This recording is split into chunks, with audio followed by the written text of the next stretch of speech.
Let's say we have recursion.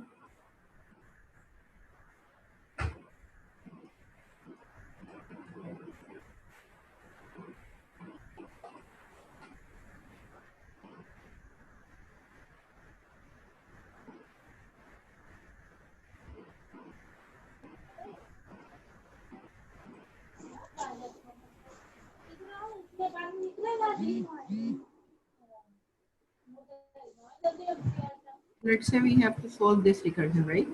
आप मेरे साथ साथ इसको सॉल्व करें। ये रिकर्जन हमने कहाँ पढ़ी है? लास्ट लेक्चर में। सीधे खड़े हो। लास्ट लेक्चर में हमने ये रिकर्सिव मल्टीप्लिकेशन की ये पढ़ी थी, ठीक है। स्टेशंस की तो मैंने आपको सॉल्व करवाई थी। तो चूंकि आप लोगों को रिकर्जन में थोड़े से रिकर्सिव एनालिसिस में प्रॉब्लम्स होते हैं, तो चलें ये वाली भी हम सॉल्व कर लेते हैं, ठीक है। इसको सॉल्व करते हैं। कैसे सॉल्व होगा ये? मैं इसको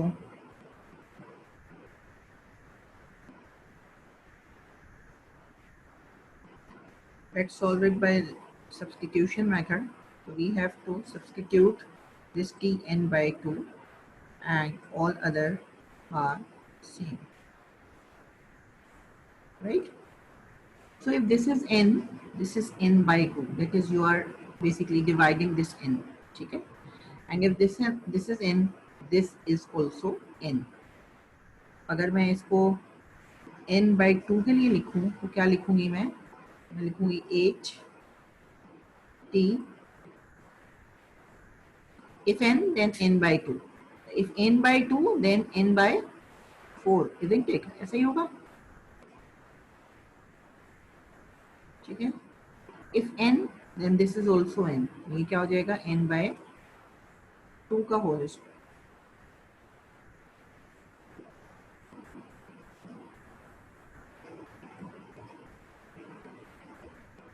ठीक है। ये स्टेप समझ में आया?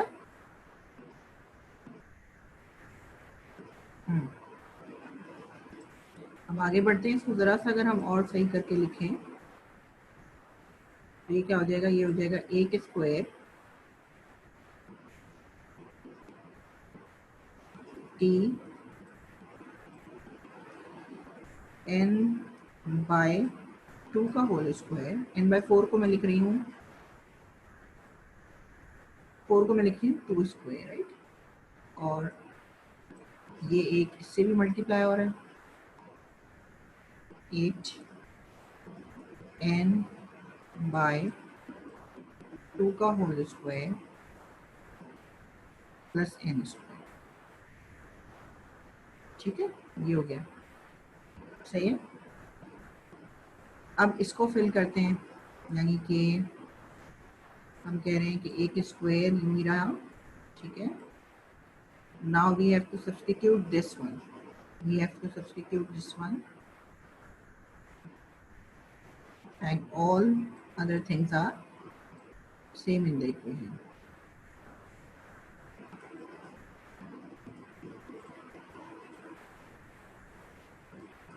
right? ठीक है, यहाँ तक क्लियर है ना?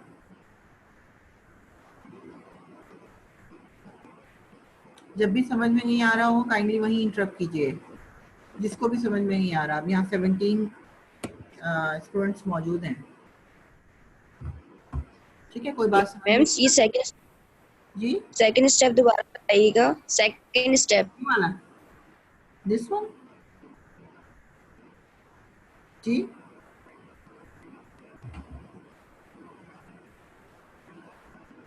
इसमें देखिए मैंने tn by 2 को जो है वो सब्स्टिट्यूट किया है। अगर tn था तो n से ये n by 2 हुआ था, अगर n by 2 है तो ये n by 4 हो गया, अगर n by 4 होगा तो n by 8 हो जाएगा डिवाइडर पर। tn by 2 की जगह पर सेम चीज को लिखा है मैंने, n था तो ये n by 2 था और ये n था। अब मैं n by 2 की जगह ले रही हूँ तो n by 4 और n by 2, ये n था जब n ये था। अब आप n by 2 के लिए लिख रहे हैं तो it should be n by 2। समझ आ रही है बात जी?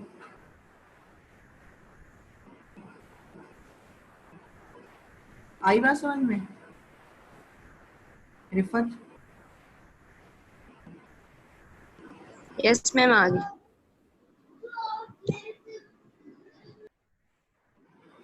अच्छा सो इसको सब्स्टिट्यूट करें अब देखिए यही वाला स्टेप मैंने ऊपर किया था जो आप पूछ रही थी, तो अब मैं इस चीज को सब्स्टिट्यूट कर रही हूँ, दिस वन, ठीक है, इसको सब्स्टिट्यूट कर रही हूँ, तो ये क्या हो जाएगा 8t,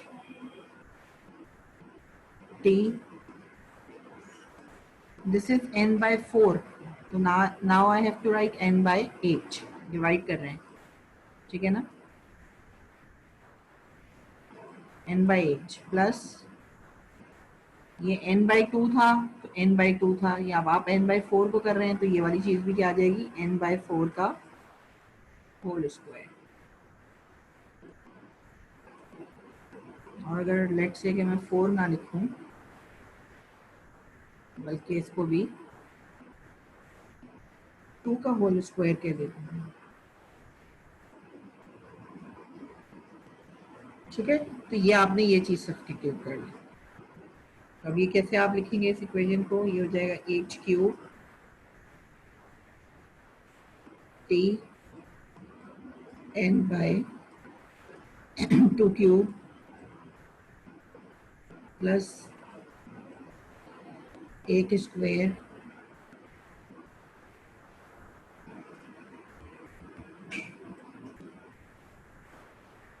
n by 2 का whole square plus 8 n by 2 whole square plus n square, ठीक है, सही है। तो now after the K steps अगर हम बात करें,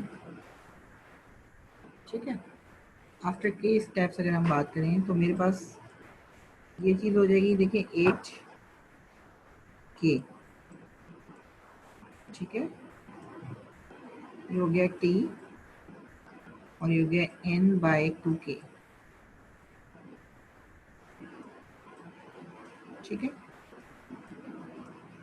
इसको क्या लिख सकती हूँ 8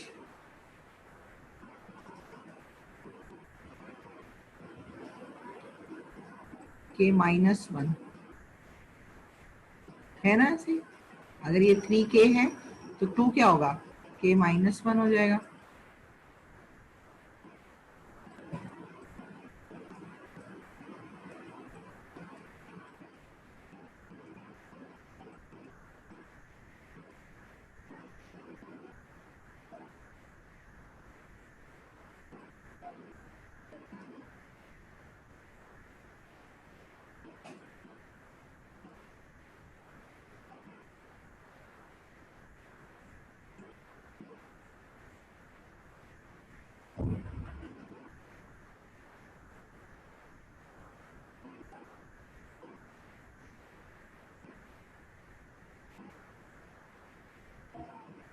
ठीक है।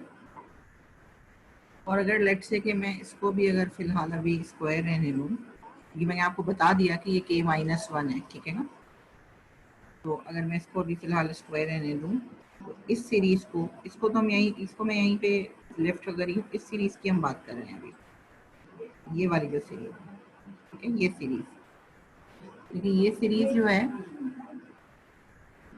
इस सीरीज को देखिए, इस सीरीज में हर टर्म में एन स्क्वायर मुझे नजर आ रहा है, देखिए n square, this is n square, this is n square, तो क्या मैं इस सीरीज से एन स्क्वायर कॉमन ले सकती हूँ, ठीक है, मैं इसको दोबारा लिख रही हूँ 8k t n over 2k, ठीक है, और ये n स्क्वायर इन सारी टर्म्स में से मैंने कॉमन ले लिया, ठीक है, इन सारी टर्म्स में से n स्क्वायर मैंने कॉमन ले लिया, ठीक, और ये सीरीज जो है ये basically k is equals to 0 से लेकर, आपको पता है k माइनस 1, अभी मैंने लिखा था ना यहाँ k माइनस 1, तो ये इस तरह से चलती जाएगी सीरीज तो ये k इज इक्वल टू 0 से लेकर लेट से k माइनस 1 तक जो है ये जा रही है सीरीज, क्योंकि आप देखें कि ये 2 से शुरू हो रही है ना, तो फिर अगर हम इसको यहाँ पे लिखूंगी, मजीद लिखूंगी, तो ये मैं भी लिख के आपको बताती हूँ, तो ये कहाँ तक चली जाएगी, ये बेसिकली k माइनस 1 तक जो है वो आप सीरीज जा रही है। और अब इसके अंदर आपके पास है क्या चीज़,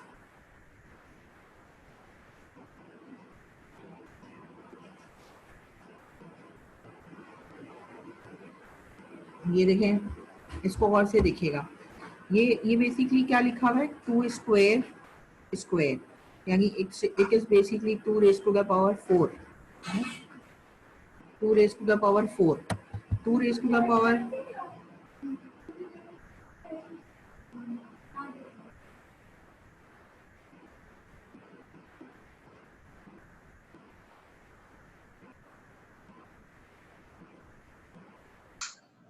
रिकॉर्डिंग नहीं हो रही थी, ओके चलें, अब ये एटलीस्ट के आपका जो बोर्ड है ये रिकॉर्डिंग में आ गया है, रिकॉर्डिंग में रेज्यूम पॉज की थी आपने, याद नहीं दिलाया, ठीक है।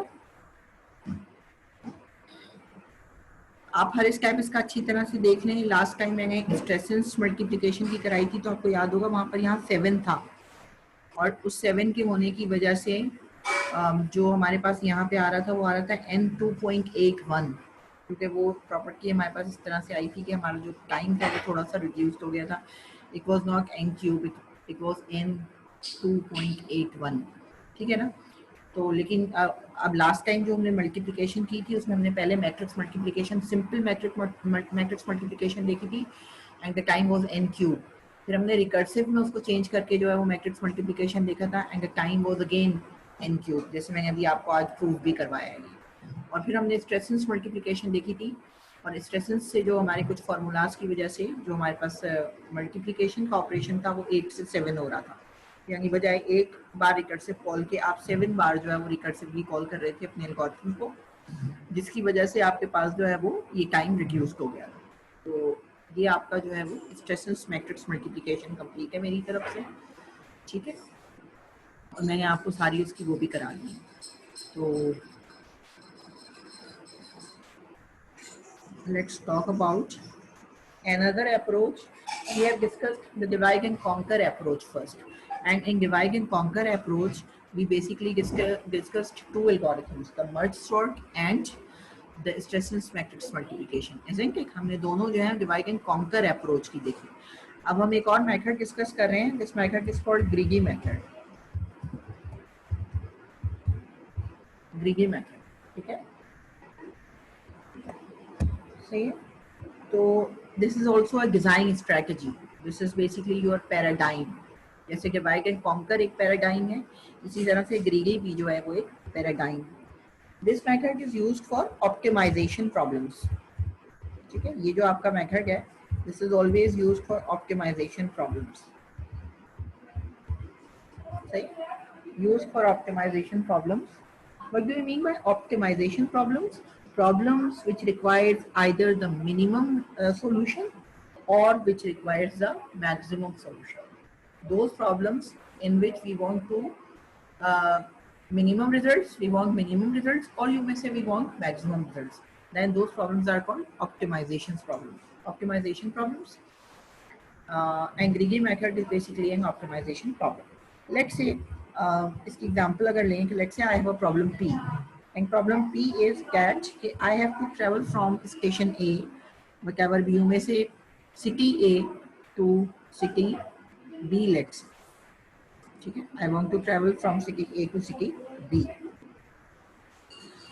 ठीक है। अब if I want to travel from city A to city B, there are so many ways. I can walk, possible नहीं होगा खैर cities में, normally where I can walk, I may go from the car, by the car, ठीक है, मैं train से जा सकती हूँ, मैं प्लेन से जा सकती हूँ, whatever be the ट्रांसपोर्ट मैं जो है वो अडॉप्ट कर सकती हूँ उसमें। अच्छा, मेरा जो कंस्ट्रेंट है, लेट्स से मेरा जो कंस्ट्रेंट है, जो असल जो मेरा कंस्ट्रेंट है इसमें, इस प्रॉब्लम में, कि मैं सिटी ए से सिटी बी तक जाना चाहती हूँ, वो कंस्ट्रेंट ये है कि मुझे जो है वो तकरीबन यू में से कि 4 आवर्स में बस पहुंचना है, मतलब मैं 4 घंटे में बस पहुंचना चाहती हूँ। तो अगर मैं 4 घंटे में सीके ए से सीके बी तक पहुंचना चाहती हूँ तो मेरा कंस्ट्रेंट 4 आवर्स का है। तो मैं फिर ये देखूंगी कि जो इतने सारे सॉल्यूशंस हैं कि मैं वॉक कर सकती हूँ, मैं कार से जा सकती हूँ, मैं ट्रेन से जा सकती हूँ, मैं प्लेन से जा सकती हूँ, तो which is the feasible solution, right?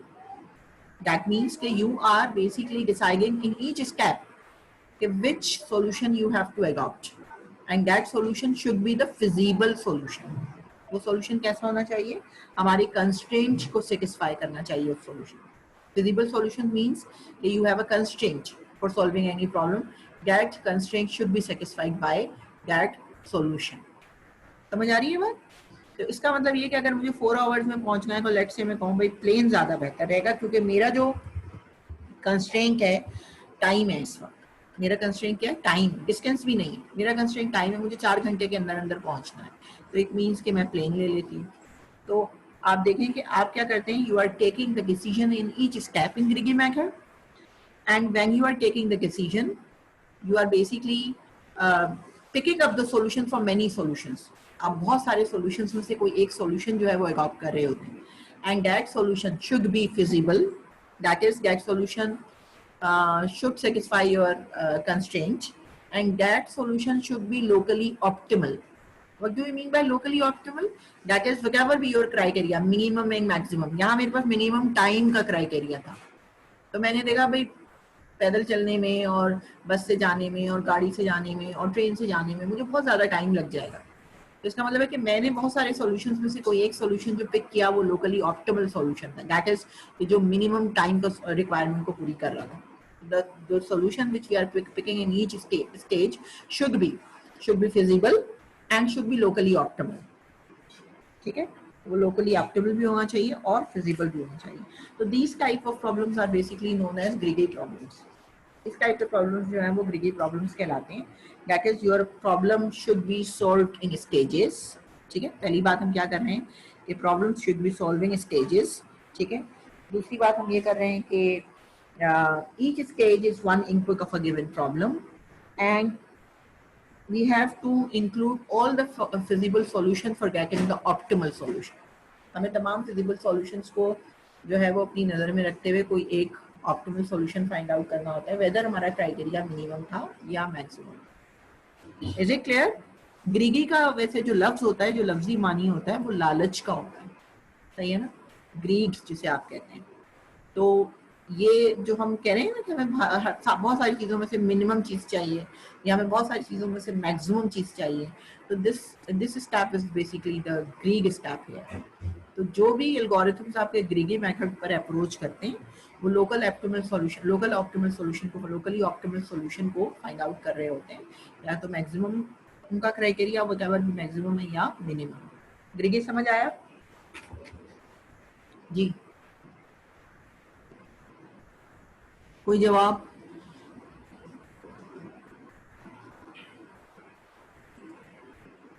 ठीक है, तो ये आपको सिर्फ स्ट्रेटजीज आपको पता होनी चाहिए कि जो एल्गोरिथम हम पढ़ रहे हैं उसकी स्ट्रेटजी क्या है, डिजाइन अप्रोच कौन सी हमने की है।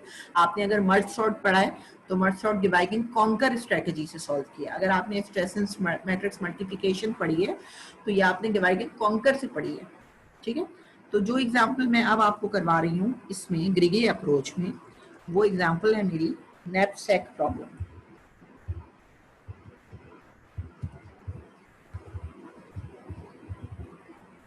ठीक है, नैपसैक प्रॉब्लम, और इसकी अप्रोच क्या है आपने याद रखनी है कि इसकी अप्रोच या यू में से डिज़ाइन स्ट्रेटजी या यू में से आप जो है पैराडाइम कह लें अपना, तो इसका जो मेथड है वो ग्रीगी।